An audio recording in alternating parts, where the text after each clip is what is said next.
So நீங்கள் as a mother how to you take this?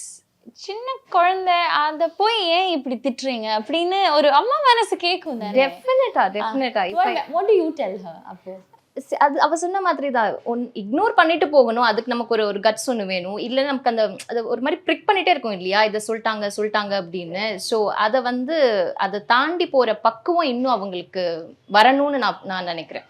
Because நான் already சொன்ன மாதிரி இந்த 7 வருஷமாக நான் ஆன்சர் பண்ணிட்டு தான் இருக்கேன். To my family, to school, to my friends, society.